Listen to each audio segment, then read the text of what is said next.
ये कहानी दिल्ली के एनसीआर की है। हाल ही में पूजा ने इस बड़ी आईटी कंपनी को ज्वाइन किया था। पूजा एक साहसी लड़की थी। अपने शहर से दूर पूजा दिल्ली में अकेले रहती थी। ऑफिस में बॉस की डांट खाने के बाद पूजा जब घर की ओर निकलती है तो थोड़ा उदास होती है और उसी उदासी में उसका पैर रास्ते में पड़े एक कठपुतली पर पड़ता है। पूजा थोड़ा गुस्सा होती है और मन ही मन कुछ बड़बड़ाकर आगे निकल जाती है।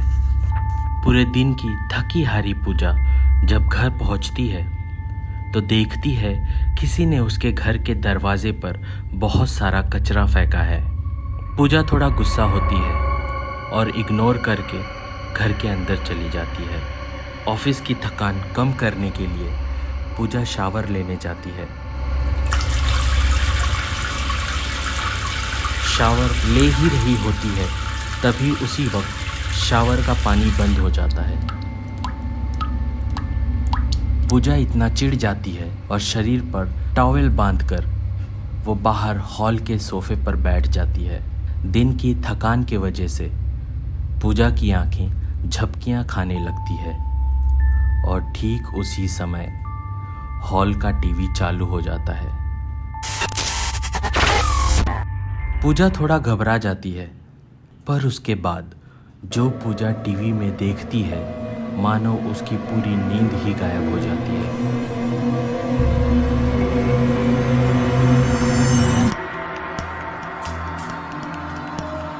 टीवी पर ठीक पूजा का हॉल दिखाई दे रहा होता है और उसी वक्त बाथरूम से कुछ आवाजें आने लगती है। पूजा दौड़ती हुई बाथरूम की तरफ जाती है और देखती है तो पता चलता है पानी वापस आ गया है। पूजा नल का टैप बंद करके फिर से हॉल की तरफ बढ़ती है। थोड़ी देर बैठने के बाद फिर से टीवी चालू होता है और इस बार जो पूजा देखती है उसे देखकर सुन्न रह जाती है। इस बार टीवी में पूजा का हॉल के साथ पूजा खुद भी सोफे पर बैठी हुई दिखती है और इतना ही नहीं, उसके बगल में एक और इंसान बैठा था। पूजा फट से बगल में देखती है पर वहां कोई नहीं दिखाई देता। पूजा सोचती है शायद पूरे दिन की थकान की वजह से उसे ये सब वहम हो रहा है और वो अपने कमरे में सोने के लिए चली जाती है। पूजा सोने की कोशिश कर ही रही होती है तभी ठीक उसके कान के बगल में एक आवाज आती है, पूजा। वो घबराकर कमरे की लाइट ऑन करती है और देखती है तो वहां कोई नहीं होता। लाइट बंद कर अब पूजा सोने की कोशिश करने लगती है और थोड़ी देर बाद पूजा को एहसास होता है कोई उसके बेड के बगल में आकर बैठा है। पूजा फट से उठकर लाइट चालू करती है और जो उसे दिखाई देता है उससे उसकी रूह कांप जाती है। ठीक वही कठपुतली जो पूजा को घर आते वक्त रास्ते में मिला था वो उसके बेड पर बैठा हुआ होता है। पूजा घबराकर बेड से उतर जाती है और उसके उतरते ही कठपुतली बोल पड़ती है, अरे उतर क्यों गई? आओ ना, बैठो, कुछ बातें करते हैं। कठपुतली को बोलता देख पूजा वहां से भागती हुई हॉल की तरफ आती है और हॉल का मंजर देखकर पूजा के पैरों तले जमीन खिसक जाती है। पूरे हॉल में डरावने चेहरे वाली कठपुतलियां लटक रही होती है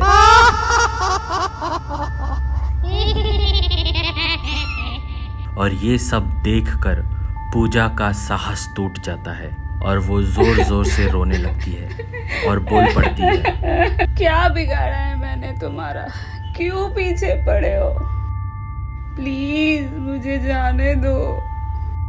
और ठीक उसी वक्त अंधेरे में पूजा के कंधे पर कोई हाथ रखता है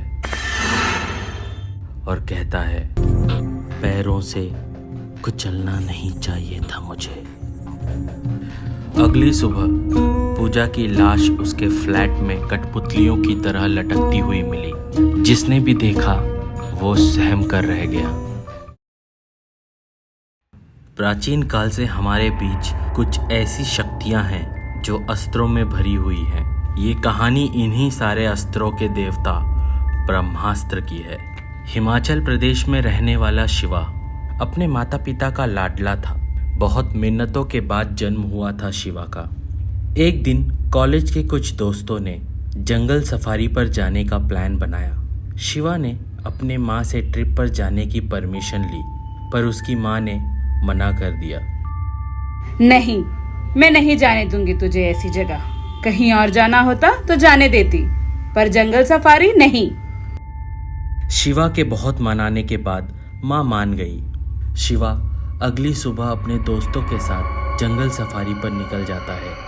वहाँ पहुँचते पहुँचते उन लोगों को काफ़ी लेट हो जाता है और वो लोग आसपास जंगल में कहीं एक अच्छी जगह देखकर अपना टेंट लगाकर वहीं रुक जाते हैं।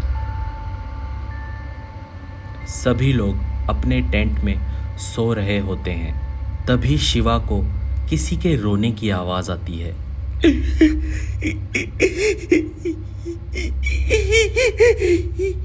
शिवा अपने टेंट से बाहर आता है और जो देखता है उसके होश उड़ जाते हैं। शिवा को पेड़ के पीछे एक सफ़ेद साड़ी में बूढ़ी औरत रोते हुए दिखाई देती है, जो अजीब सी आवाज़ निकाल कर रो रही थी। शिवा उसे आवाज़ लगाता है, कौन है वहाँ? पर वो बूढ़ी औरत मानो पत्थरों की बनी हो। शिवा जैसे ही उस बूढ़ी औरत के पास जाता है, कोई पीछे से उसके कंधे पर हाथ रखता है। शिवा घबराता हुआ पीछे मुड़ता है। अरे भाई शिवा, इतनी रात को कहाँ जा रहा है? चल सो जा। ये आवाज़ थी शिवा के दोस्त अजय की। शिवा अजय को सारी बात बताता है। भाई अजय, अभी मैंने वहाँ एक बूढ़ी औरत को रोते हुए देखा। मैंने आवाज़ भी दी, पर उसने कोई जवाब नहीं दिया। शिवा, तू थक गया है। इतनी रात को इस जंगल में कौन यहाँ आने वाला है? चल सो जा। इतना कहकर शिवा और अजय सोने चले जाते हैं। थोड़ी देर बाद फिर एक अजीब सी आवाज शिवा को सुनाई देती है।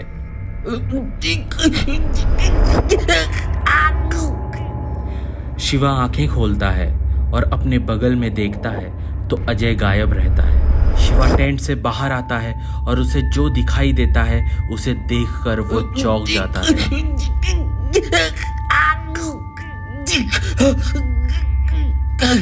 वो बूढ़ी औरत अजय का गला पकड़कर उसे हवा में लटका कर रखती है। अजय अपनी जान बचाने की भीख मांग रहा है। शिवा ये सब देखकर अजय को बचाने के लिए आगे बढ़ता है और जैसे ही शिवा उस चुड़ैल को हाथ लगाता है, उस चुड़ैल का हाथ जल जाता है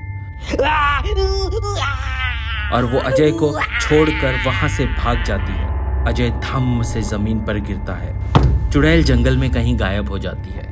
अजय ये सब देखकर चौंक जाता है और शिवा से कहता है, शिवा, तेरा हाथ, तुझे लगी तो नहीं? अजय, मुझे नहीं पता ये सब मेरे साथ क्या हो रहा है। शायद यही रीजन था शिवा के माँ का शिवा को यहाँ ना आने देने का। वो चुड़ैल भागते हुए राक्षसों के राजा ब्रह्म राक्षस के पास जाती है और ये सारी बात बताती है।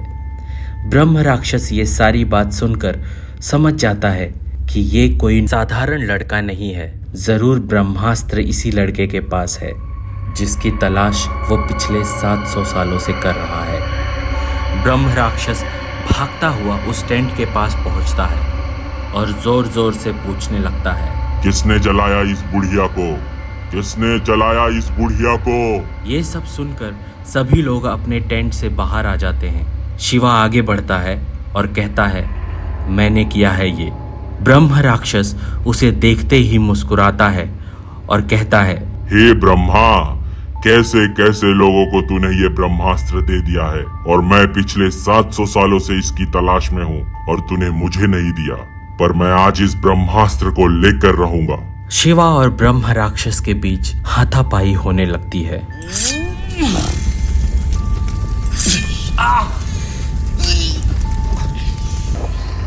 और उसी बीच ब्रह्म राक्षस एक आग के गोले से शिवा को जमीन पर गिरा देता है और अगला आग का गोला ब्रह्म राक्षस शिवा को जलाने के लिए फेंकता है। वो गोला शिवा के कपड़ों को तो जला देता है पर उसे नहीं जला पाता और ब्रह्म राक्षस जो देखता है वो बहुत खुश हो जाता है। शिवा के पीठ पर भगवान शिव का त्रिशूल बना हुआ होता है।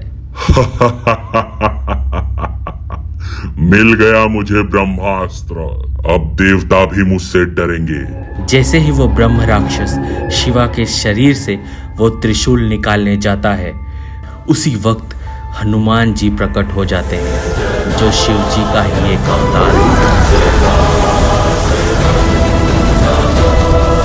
हनुमान, तू फिर आ गया।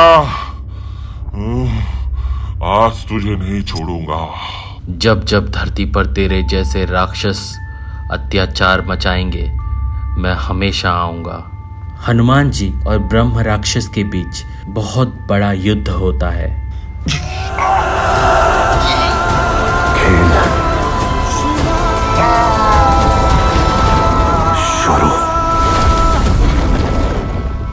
ये सारी चीज देखकर शिवा और उसके दोस्त चौंक जाते हैं। शिवा घर जाकर ये सारी बात अपने माता पिता को बताता है।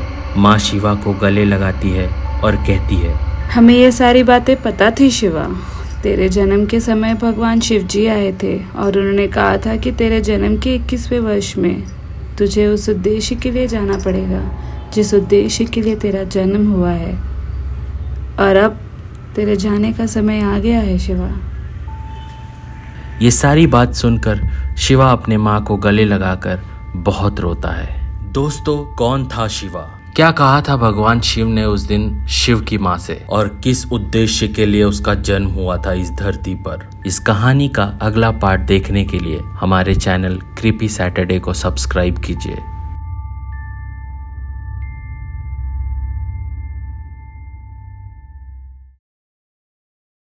रहस्य और रोमांच के साथ खौफ से भी भरी है। ये कहानी है मयूर की, जिसे एक अजीब सी चाहत थी जो बाद में उसकी आदत बन गई। उसे हर चीज को जानने का धुन बावलापन सवार हो जाता था, पर उसे क्या पता था उसकी ये आदत उसे इतनी महंगी पड़ने वाली है। मयूर अपनी गर्लफ्रेंड के साथ सूरत के एक अपार्टमेंट में रहता था। उस दिन मयूर के ऑफिस में शिलासपुरा के उस खंडहर की बात चल रही थी। मयूर ऑफिस लेट पहुंचा तो उसे आधी ही बात पता चली, पर मयूर के हर चीज को जान लेने का बावलापन उसे शांत कहाँ बैठने देता। घर पहुंचते ही मयूर ने नेट पर शिलासपुरा के बारे में सर्च किया और अपनी गर्लफ्रेंड माया के साथ शिलासपुरा के लिए निकल गया। माया ये सोचकर रेडी हो गई, काफी दिनों से दोनों कहीं बाहर नहीं गए थे। शिलासपुरा पहुंचकर मयूर ने खंडहर के पास ही एक होटल में रूम बुक किया, जो बाहर से तो बहुत ही आलीशान था, पर पूरे होटल में उनके अलावा और कोई नहीं था। मयूर ने जो कमरा बुक किया था, उस कमरे के खिड़की से शिलासपुरा का वो खंडहर साफ दिखाई देता था। माया कुछ देर खिड़की पर खड़े होकर उस खंडहर को ध्यान से देखती है और कहती है, क्या यहाँ जाना सही रहेगा? अरे घबरा क्यों रही हो, मैं हूं ना साथ, हम अभी इसी वक्त जाएंगे। मैं भी देखता हूं कौन सा भूत रहता है वहां पर। माया के काफी मना करने के बाद भी मयूर नहीं रुका और माया को साथ लेकर उस खंडहर की तरफ निकल गया। खंडहर बाहर से बहुत ही डरावना दिख रहा था।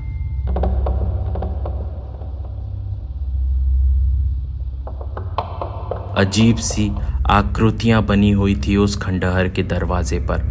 मयूर पूरे जोश में उस खंडहर के अंदर गया। माया भी उसके पीछे पीछे चलती जा रही थी। अंदर पहुंचते ही मयूर देखता है कि वहां पर शिलासपुरा की देवी की मूर्ति बनी हुई है। वो मूर्ति देखने में काफी डरावनी थी। माया कहती है, मयूर, अब चलो यहाँ से, देख लिया ना जो देखना था। पर मयूर कहाँ रुकने वाला था। वो जोर से हंसता है और कहता है, ये मूर्ति, इससे डरते हैं लोग। पागल कहीं के। और इतना कहते ही मयूर उस मूर्ति के सामने रखे उस कलश को अपने पैरों से गिरा देता है और कहता है, देखो गिरा दिया ना कलश को मैंने। हाँ। इतना कहते ही मयूर पलटकर माया की तरफ देखता है। माया अपना सर नीचे कर खड़ी थी। मयूर माया के पास जाता है और जैसे ही माया ऊपर देखती है, मयूर के होश उड़ जाते हैं। माया के अंदर किसी अनजान आत्मा का वास हो गया था। माया का शरीर हवा में उड़ने लगता है। मयूर ये सब देखकर इतना घबरा जाता है मानो उसके खुद के शरीर में आत्मा ना हो। माया का उड़ता हुआ शरीर उस मूर्ति के पास जाने लगता है और ठीक उसी समय मूर्ति के सामने रखे दिए की आग बढ़ जाती है और उसी आग से माया के शरीर का दहन हो जाता है।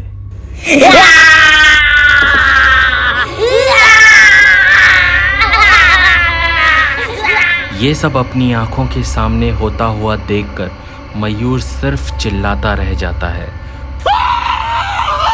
और भागता हुआ खंडहर के बाहर आता है और वहीं पर पूरी रात बैठकर चिल्लाता रहता है। सुबह होते ही गांव के कुछ लोग खंडहर के पास आते हैं और मयूर को देखकर चौंक जाते हैं। मयूर सिर्फ चिल्ला रहा था और कह रहा था, भाग जाओ इस खंडहर में, भाग जाओ इस खंडहर में। मयूर ने जो अपनी आंखों से देखा था वो सब देखकर वो पागल हो गया था।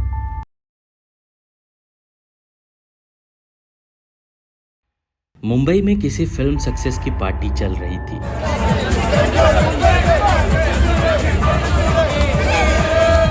सुधांशु, दिवे और अल्मेडा तीनों काफी अच्छे दोस्त थे। सेम फील्ड में होने की वजह से तीनों में काफी जमती थी। रात के करीब 11 बज रहे थे जब तीनों घर जाने के लिए क्लब से बाहर आते हैं। सुधांशु और दिवे पहले ही निकल जाते हैं, पर अल्मेडा की गाड़ी आने में थोड़ा लेट हो जाती है, तो वो वहीं पर क्लब के बाहर इंतजार करती है। ड्राइवर के आते ही अल्मेडा थोड़ा गुस्सा होती है और गाड़ी में बैठकर घर की ओर चलने का इशारा करती है। ड्राइवर गाड़ी को घर की तरफ मोड़ता है। दोनों रास्ते में पड़ रहे एक पुल की तरफ से गुजर रहे होते हैं। ठीक उसी समय ड्राइवर को रोड पर एक अजीब सा इंसान दिखाई देता है। ड्राइवर गाड़ी रोकता है और कहता है, मैडम सामने देखिए।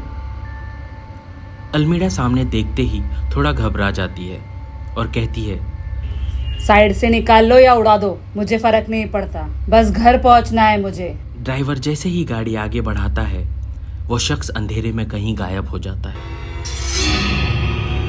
ड्राइवर घर पहुंचते ही कहता है, मैडम घर आ गया, पर अल्मेडा का कोई जवाब नहीं आता और ठीक उसी वक्त ड्राइवर को मुंबई पुलिस का कॉल आता है।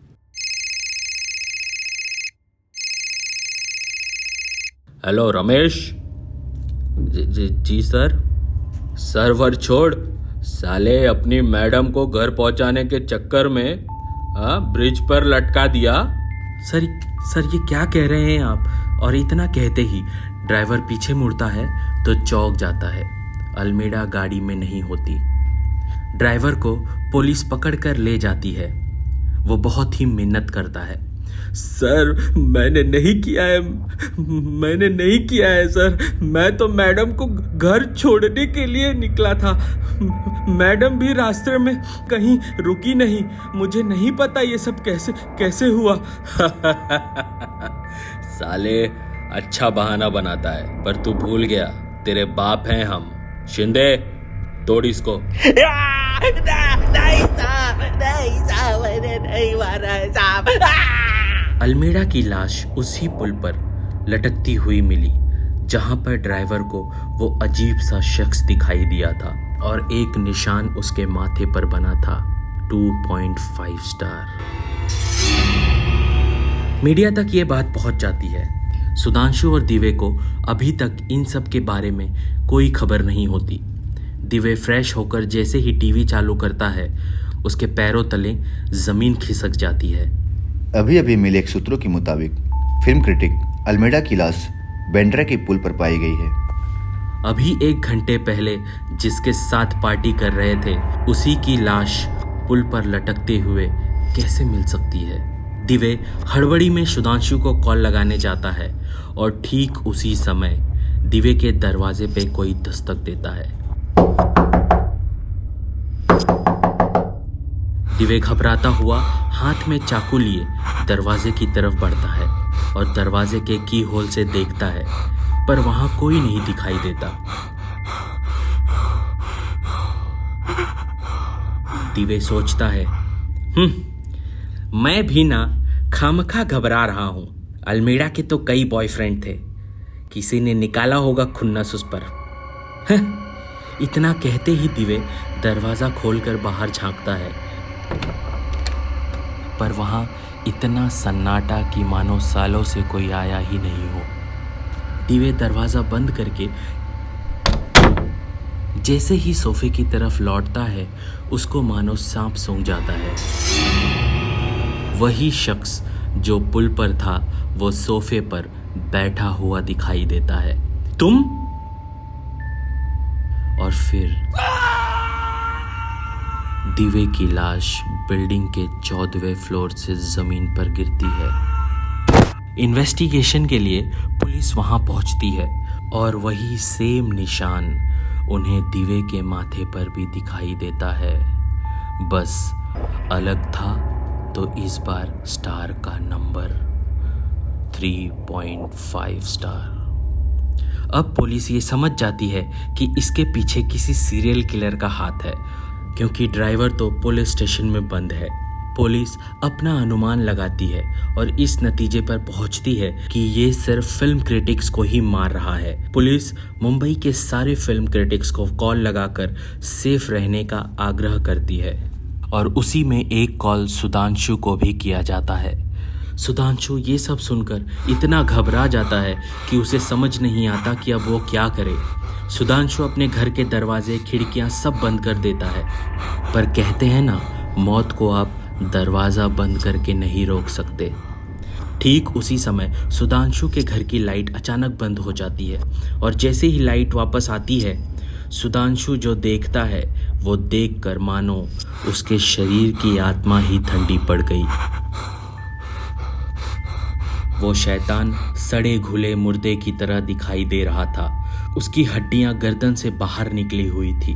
गले की हड्डी टूटने की वजह से उसका सर एक तरफ झुका हुआ था। सुधांशु उसे देखते ही कहता है, तुम यहाँ क्या कर रहे हो? तुम तो मर चुके हो ना, फिर यहाँ कैसे? मैं मर चुका हूँ, लेकिन मेरे पास कुछ काम अधूरा रह गया था, जिसे पूरा करने आया हूँ ताकि मुझे शांति मिले। तुम ऐसा क्यों कर रहे हो? ये तुम मुझसे पूछ रहे हो? तुम मुझे बताओ, तुम तीनों ने मेरे साथ ऐसा क्यों किया? मैंने अपना घर, अपनी जीवन की सारी बचत उस फिल्म में लगा दी थी और तुम लोगों ने बड़े प्रोड्यूसर्स से पैसे लेकर मेरे फिल्म की नेगेटिव पब्लिसिटी कर दी, वो भी बिना फिल्म देखे। सिर्फ पैसों के चक्कर में तुम लोगों ने मेरी पूरी जिंदगी खराब कर दी। तुम्हारी रेटिंग की वजह से मेरी फिल्म किसी ने नहीं देखी और फिल्म बिना देखे ही फ्लॉप हो गई, और उसी कर्ज की वजह से मैंने खुद को फांसी लगा ली। पर मुझे लगता है तुम लोग भी जीने के लायक नहीं हो। वो भूत सुधांशु को जमीन पर गिराकर उसके ऊपर बैठ जाता है और उसके माथे पर चाकू से स्टार बनाना शुरू करता है और कहता है, दिव्य ने मुझे 1.5 स्टार दिया था, इसलिए उसके माथे पर मैंने 3.5 स्टार दिया। अल्मेडा ने मुझे 2.5 स्टार दिया था, इसलिए उसके बचे हुए 2.5 स्टार मैंने उसके माथे पर गड़ दिए। अब तेरी बारी है, तूने मुझे 1 स्टार दिया था, अब ले तेरा बचा हुआ 4 स्टार तेरे माथे पर गड़ता हूँ। इतना कहकर वो भूत सुधांशु के माथे पर स्टार बनाना शुरू कर देता है।